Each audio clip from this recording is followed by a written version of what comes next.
பயிறு கொள்முதல் செய்யவில்லை என்றும் அதிகாரிகள் விவசாயிகளை வெளியே போய் என்று சொல்வதாக குற்றம் சாட்டி மாவட்ட ஆட்சியர் முன்னிலையில் ஒழுங்குமுறை விற்பனை கூட செயலாளரிடம் விவசாயிகள் வாக்குவாதம் செய்தனர். இயற்கை விவசாயி ஒருவர் விளைவித்த பச்சை பயிரை கொள்முதல் செய்ய மறுத்ததால் தன் மாடுகளுக்கு தீவனம் வைக்க பயன்படுத்துவதாக வேதனை தெரிவித்துள்ளார்.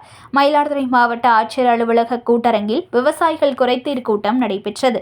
மாவட்ட ஆட்சியர் ஸ்ரீகாந்த் தலைமையில் நடைபெற்ற கூட்டத்தில் மயிலாடுதுறை எம்எல்ஏ ராஜகுமார், வேளாண் இணை இயக்குநர் சேகர் உள்ளிட்ட பல்வேறு துறை அதிகாரிகள் பங்கேற்றனர். மயிலாடுதுறை, சீர்காழி, தரங்கம்பாடி, குத்தாலம் ஆகிய தாலுகா பகுதியிலிருந்து வந்திருந்த விவசாயிகள் தங்கள் குறைகளை மனுக்களாக அளித்தனர். ஒழுங்குமுறை விற்பனை கூடங்களில் பச்சை பயிறு கொள்முதல் செய்யாமல் அதிகாரிகள் நிறுத்தி வைத்துள்ளதாக விவசாயிகள் குற்றம் சாட்டினர்.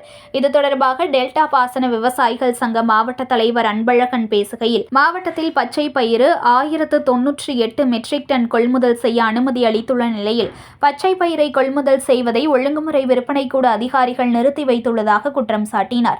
மேலும் மயிலாடுதுறை, சீர்காழி, செம்பனார் கோவில், குத்தாலத்தில் உள்ள ஒழுங்குமுறை விற்பனை கூடங்களில் பருத்திக்கான மறைமுக ஏலம் நடைபெற்று வருகிறது.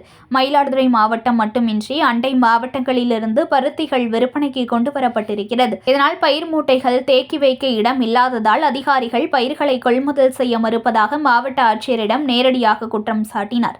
இதுகுறித்து கேட்க சென்ற விவசாயி ஒருவரை மாவட்ட விற்பனை பிரிவு மேலாளர் வெளியே போ என்று கூறியதாக மாவட்ட ஆட்சியர் ஸ்ரீகாந்த் முன்னிலையில் அதிகாரியை மன்னிப்பு கேட்க வேண்டும் என்று கூறி விவசாயிகள் வாக்குவாதத்தில் ஈடுபட்டனர். வீரமணி என்ற விவசாயி தான் விளைவித்த பச்சை பயிரை கொள்முதல் செய்ய மறுத்ததால் மாட்டிற்கு தீவனம் வைக்க பயன்படுத்தியதாக வேதனை தெரிவித்தார். பச்சை பயிறு தரம் குறைவாக இருந்ததால் லாரிகளிலிருந்து கிடங்கிற்கு அனுப்பப்பட்ட பச்சை பயிர்கள் திருப்பி அனுப்பப்பட்டதாகவும் அதனால் ஒழுங்குமுறை விற்பனை கூடங்களில் கொள்முதல் செய்வதை நிறுத்தி வைத்துள்ளதாக நிர்வாக செயலர் தெரிவித்தார். பச்சை பயிறு விற்பனை செய்வதற்காக பதிவு செய்யப்பட்ட விவசாயிகளிடம் கொள்முதல் செய்ய நடவடிக்கை மேற்கொள்வதாக மாவட்ட ஆட்சியர் தெரிவித்தார்.